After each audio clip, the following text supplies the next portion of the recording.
कि जो मैंने प्रधानमंत्री जी को चिट्ठी लिखी है उनको याद दिलाते हुए कि 2015 में प्रधानमंत्री जी ने जाट समाज को आश्वासन दिया था कि दिल्ली की लिस्ट में जाट समाज ओबीसी की कैटेगरी में आता है, केंद्र की लिस्ट में नहीं आता है, तो उनको केंद्र की लिस्ट में भी डाला जाएगा।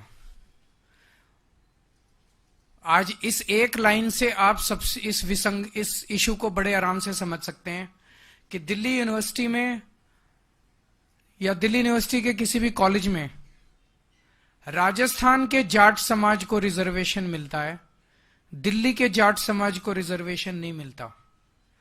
इससे बड़ी विसंगति और क्या हो सकता है, इससे बड़ा अन्याय और क्या हो सकता है।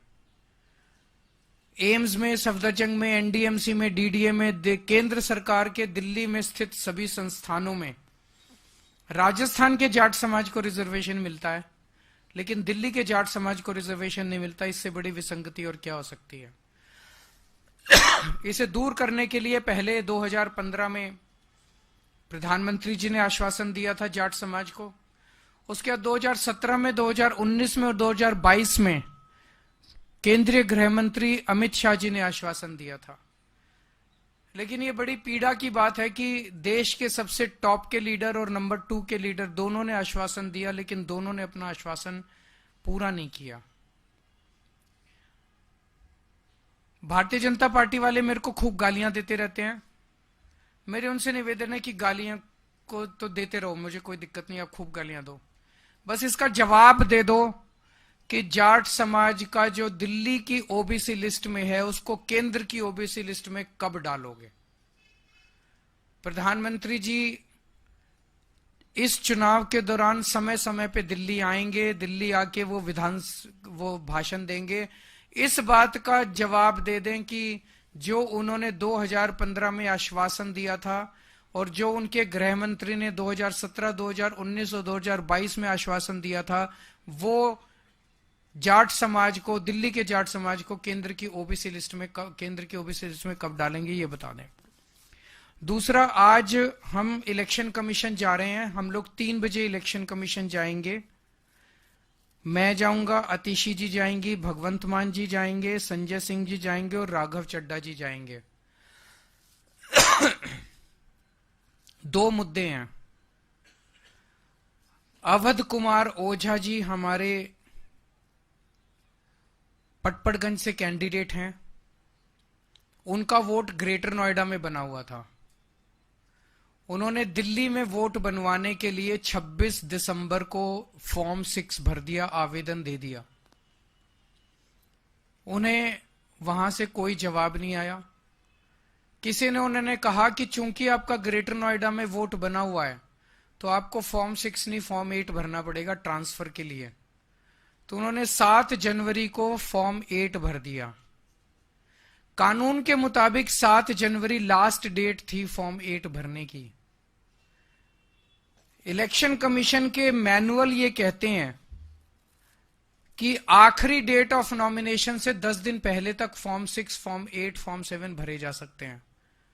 17 जनवरी लास्ट डेट है, तो 10 दिन पहले मतलब 7 जनवरी लास्ट डेट थी। उन्होंने लास्ट डेट को फॉर्म 8 अपना भर दिया कि मेरा ग्रेटर नोएडा से दिल्ली वोट शिफ्ट करवा दिया जाए। दिल्ली के चुनाव आयोग सीईओ, इलेक्टोरल ऑफिसर जो है दिल्ली की, उन्होंने एक ऑर्डर निकाला जिसमें उन्होंने लिखा कि 7 जनवरी लास्ट डेट है। मिस्टीरियसली एक दिन बाद दोबारा ऑर्डर निकाला और उसमें कह दिया 6 जनवरी लास्ट डेट है। यह दूसरा ऑर्डर क्यों निकाला गया? यह कानून के खिलाफ है, इलेक्शन कमीशन की गाइडलाइंस के खिलाफ है, इलेक्शन कमीशन के मैनुअल के खिलाफ है। मैनुअल ये कहता है, गाइडलाइंस ये कहती है कि लास्ट डेट ऑफ नॉमिनेशन के 10 दिन पहले तक एक्सेप्ट किया जाएगा। 10 दिन पहले होते हैं 7 जनवरी। 7 जनवरी लास्ट डेट होनी चाहिए थी।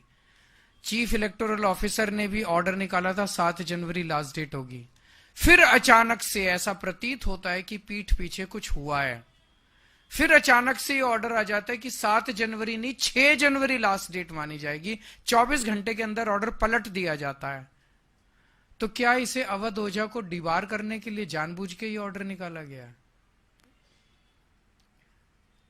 इसके बावजूद भी इलेक्शन कमीशन का मैनुअल है, वो ये कहता है कि अगर कोई एप्लीकेशन फॉर्म 8 की ट्रांसफर ऑफ वोट की लास्ट डेट के बाद भी आती है तो इलेक्शन कमीशन उसको गौर कर सकता है और स्पेशल सर्कमस्टांसेस में।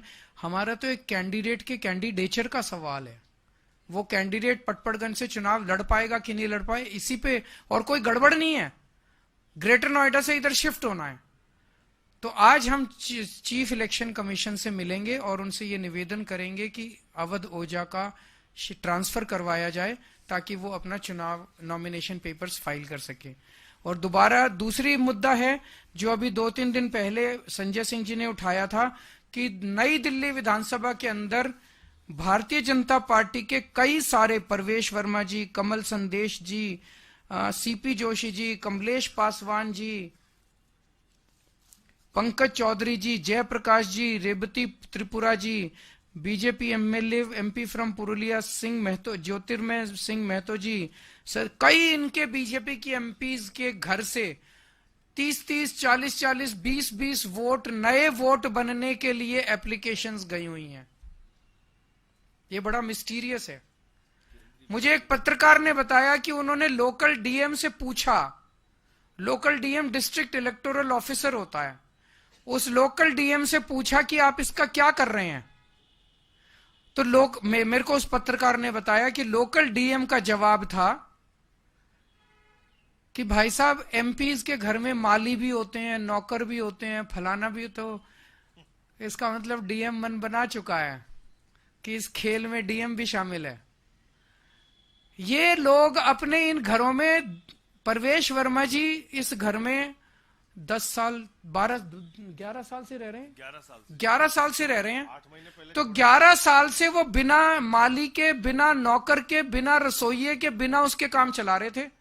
वहां तब तक 3 वोट बने हुए थे, वो 3 वोट से काम चला रहे थे। अब अचानक 15 दिन में उन्हें सारे रसोइये याद आ गए, सारे माली याद आ गए, सारी, ये क्या है?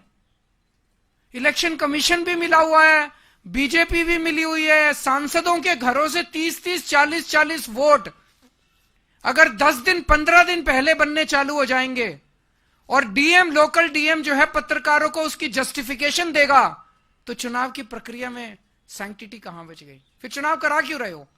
डिक्लेयर कर दो इनको, बीजेपी वालों को, कि बीजेपी जीत गई, बस अब इस देश के अंदर तानाशाही होगी। ये होने नहीं देंगे हम किसी हालत में। तुम हरियाणा, महाराष्ट्र जैसे मर्जी जीते होगे, दिल्ली की जनता ये एक्सेप्ट नहीं करेगी। ये फर्जीवाड़ा जो चल रहा है बीजेपी का, ये बीजेपी का जो धांधली चल रही है, इसका वोट कटवा दिया, उसका वोट जुड़वा दिया, ये